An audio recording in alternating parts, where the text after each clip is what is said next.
ಬಾಬಾ ಸಾಹೇಬ್ ಪಾಟೀಲ್ ಮತ್ತು ಅವರ ಸಂಗಡಿಗರಿಗೆ ನಾನು ಧನ್ಯವಾದಗಳನ್ನು ಹೇಳಲಿಕ್ಕೆ ಬಯಸ್ತಾ ಇದ್ದೇನೆ.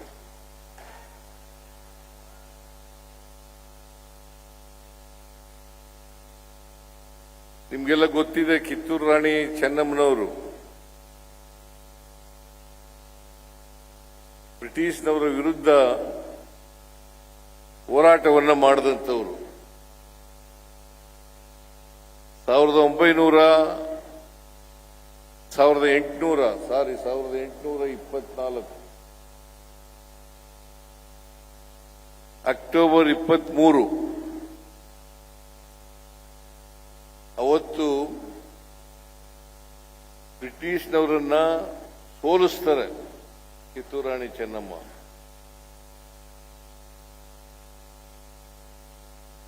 ಅದರ ಅಂದಿನ ದಿನನೇ ನಾವು ಕಿತ್ತೂರು ಉತ್ಸವ ಅಂತೇಳಿ ಆಚರಣೆಯನ್ನ ಮಾಡ್ತಾ ಇದ್ದೀವಿ. ಕಿತ್ತೂರು ರಾಣಿ ಚೆನ್ನಮ್ಮನವರು ಒಬ್ಬ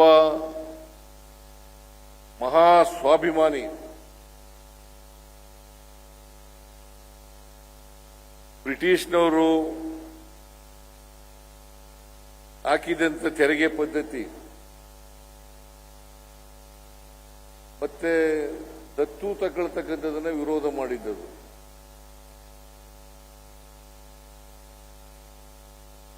ಇದರ ವಿರುದ್ಧವಾಗಿ ಕಿತ್ತೂರು ರಾಣಿ ಚೆನ್ನಮ್ಮನವರು ಸೆಟೆದು ನಿಲ್ಲಿಸ್ತಾರೆ. 1857 ಇಸ್ವಿ ಸಿಪಾಯಿ ದಂಗೆ ನಡೀತದೆ.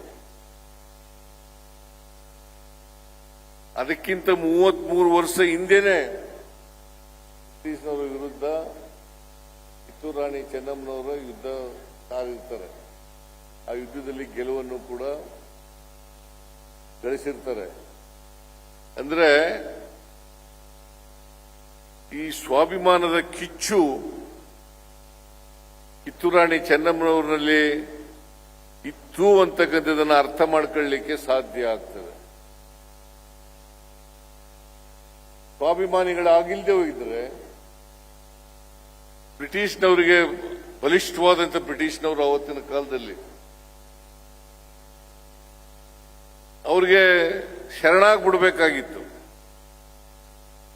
ಆದರೆ ಶರಣಾಗತಿಯನ್ನು ಮಾಡದೇನೆ ಕಿತ್ತೂರು ರಾಣಿ ಚೆನ್ನಮ್ಮನವರು, ಸಂಗೊಳ್ಳಿ ರಾಯಣ್ಣವರು ಮತ್ತು ಬಾಳಪ್ಪ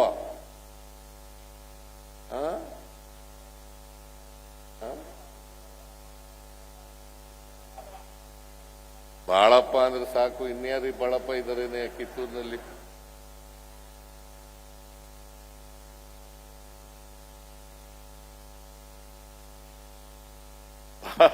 ಬಾಳಪ್ಪ ಅಂತಂದ್ರೆ ಒಬ್ಬರೇ ಬಾಳಪ್ಪ. ಕಿತ್ತೂರು ರಾಣಿ ಅವರ ಸೈನ್ಯದಲ್ಲಿ ಮಹಾಯೋಧರಾಗಿದ್ದವರು ಸಂಗೊಳ್ಳಿ ರಾಯಣ್ಣ ಮತ್ತು ಬಾಳಪ್ಪ. ಇವರಿಬ್ಬರು ಜೊತೆಗೂಡಿ ಕಿತ್ತೂರು ರಾಣಿಯವರು ಬ್ರಿಟಿಷ್ನವರನ್ನ ಸೋಲಿಸ್ತಾರೆ. ಠಾಕ್ರೆ ಅಂತ ಒಬ್ರು ಇದ್ರು, ಠಾಕ್ರೆ ಅಂತ. ಆ ಠಾಕ್ರೆ ಕೊಲ್ತಾರೆ. ಇದು ಕಿತ್ತೂರು ರಾಣಿ ಚೆನ್ನಮ್ಮನವರ ಕಿರೀಟಕ್ಕೆ ಒಂದು ದೊಡ್ಡ ಸಾಧನೆ ಅಂತಕ್ಕಂಥ ಮಾತುಗಳನ್ನ ಹೇಳಲಿಕ್ಕೆ ಬಯಸ್ತಾ ಇದ್ದೇನೆ. ಎರಡನೇ ಬಾರಿ ಸೋಲ್ತಾರೆ, ಸೆರೆಯಾಗ್ತಾರೆ. ಬ್ರಿಟಿಷ್ನವರು ಬಹಳ ನಿಪುಣರು. ಹೇಗಪ್ಪ ಅಂತಂದ್ರೆ ವ್ಯಾಪಾರ ಮಾಡಕ್ ಬಂದಿದ್ದವರು ಅವರು. ಇಡೀ ದೇಶನೇ ಹಿಡ್ಕತ್ತಾರೆ. ಒಬ್ಬರ ಮೇಲೆ ಒಬ್ಬರು ಎತ್ಕಟ್ಟೋದು, ಒಡೆದಾಳ್ತಕ್ಕಂಥ ನೀತಿ, ಮತ್ತೆ ನಮ್ಮವರೇ ಸಪೋರ್ಟ್ ಮಾಡ್ಬಿಡ್ತಾರೆ ಅವರಿಗೆ. ಈ ಸಂಗೊಳ್ಳಿ ರಾಯಣ್ಣ ತೆರೆ ಆಗ್ಬೇಕಾದ್ರೆ ನಮ್ಮವರು ಇಲ್ಲೇನೆ ಮಾಡಕ್ಕಾಯ್ತಿತ್ತ? ಸಂಗೊಳ್ಳಿ ರಾಯಣ್ಣನಿಗೆ ಕೆರೆ ಹಿಡಿಬೇಕಾದ್ರೆ ನಮ್ಮವರೇ ಸಹಾಯ ಮಾಡ್ತಾರೆ ಬ್ರಿಟಿಷ್ನವ್ರಿಗೆ. ಇಲ್ಲೇ ಹೋದ್ರೆ ಸಂಗೊಳ್ಳಿ ರಾಯಣ್ಣವರು ಚಳ್ಳೆ ಹಣ್ಣನ್ನ ತಿನ್ನಿಸಿರ್ತಾರೆ, ಗೆರಿಲ್ಲಾ ಯುದ್ಧ ಮಾಡ್ತಾರೆ. ಒಂದು ಅವ್ರದೇ ಆದಂತ ಸೈನ್ಯ ಕಟ್ಟಿಕೊಂಡು ಹೇಗಾದ್ರೂ ಮಾಡಿ ಕಿತ್ತೂರು ರಾಣಿ ಚೆನ್ನಮ್ಮನವರನ್ನ ಬಿಡಿಸಬೇಕು, ಮತ್ತೆ ಕಿತ್ತೂರು ರಾಣಿ ಚೆನ್ನಮ್ಮನವರನ್ನ ಮತ್ತೆ ರಾಣಿಯನ್ನಾಗಿ ಮಾಡಬೇಕು ಅಂತೇಳಿ ಅವ್ರದೇ ಆದಂತ ಸೈನ್ಯವನ್ನ ಕಟ್ಟಿಕೊಂಡು ಸಂಗೊಳ್ಳಿ ರಾಯಣ್ಣ ಮಾಡ್ತಾ ಇದ್ದಾನೆ. ನಾನು ಅದಕ್ಕೋಸ್ಕರನೇ ಕಿತ್ತೂರು ರಾಣಿ ಚೆನ್ನಮ್ಮನವರ ಜಯಂತ್ಯೋತ್ಸವವನ್ನು ಆಚರಣೆ ಮಾಡಿದೆ. ಅಲ್ಲಿವರೆಗೂ ಮಾಡಿರಲಿಲ್ಲ.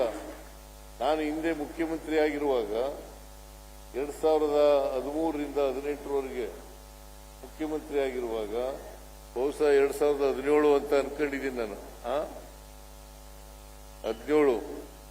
2017ರಲ್ಲಿ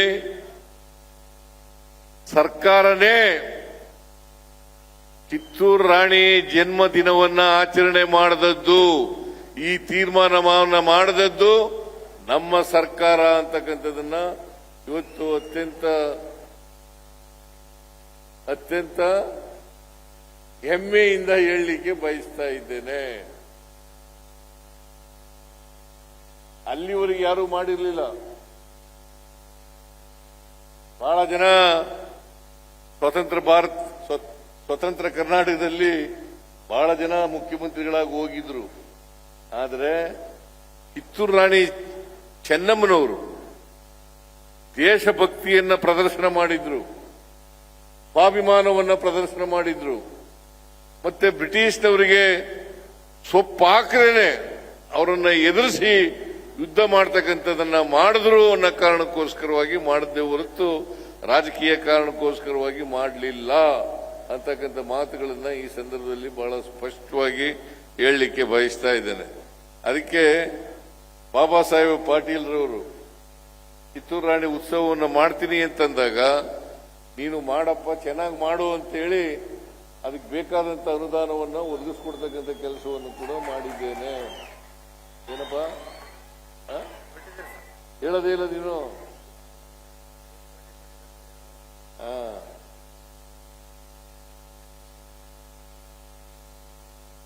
ನಮ್ಮ ಉದ್ದೇಶ ಇತಿಹಾಸವನ್ನ ತಿಳ್ಕೊಳ್ಬೇಕಾಗ್ತದೆ. ಯಾರಿಗೆ ಇತಿಹಾಸ ಗೊತ್ತಿರಲ್ಲ ಅವ್ರು ಯಾರು ಕೂಡ ಭವಿಷ್ಯವನ್ನ ರೂಪಿಸಲಿಕ್ಕೆ ಸಾಧ್ಯ ಇಲ್ಲ.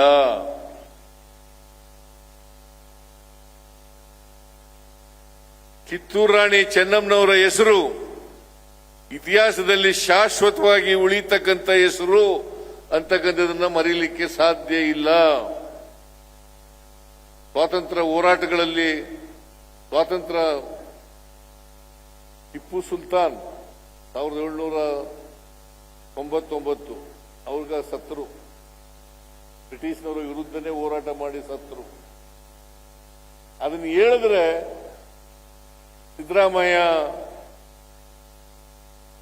ಸಿದ್ದರಾಮಯ್ಯ ಮುಸಲ್ಮಾನರ ಪರ ಮಾತಾಡ್ತಾರೆ ಅಂತೇಳಿ ಅಪಪ್ರಚಾರ ಮಾಡಕ್ ಶುರು ಮಾಡ್ಬಿಡ್ತಾರೆ. ಇದು ಒಂದು ಕಷ್ಟ ನಮಗೆ. ಆದ್ರೆ ಇತಿಹಾಸ ಮರಿಕೂಡುದು. 4 ಮೈಸೂರು ಯುದ್ಧಗಳನ್ನು ಮಾಡ್ತಾರೆ. 4 ಮೈಸೂರು ಯುದ್ಧಗಳನ್ನ ಹೈದರಾಲಿ ಮತ್ತು ಟಿಪ್ಪು ಬ್ರಿಟಿಷ್ನವರ ವಿರುದ್ಧ. 1799 ಟಿಪ್ಪು ಹತ್ಯೆ ಆಯ್ತದೆ.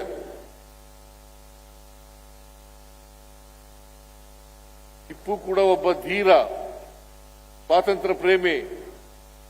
ಬ್ರಿಟಿಷ್ನವರ ವಿರುದ್ಧ ಹೋರಾಡಿ ಯುದ್ಧ ಭೂಮಿನಲ್ಲೇ ಸಾಯ್ತಾರೆ.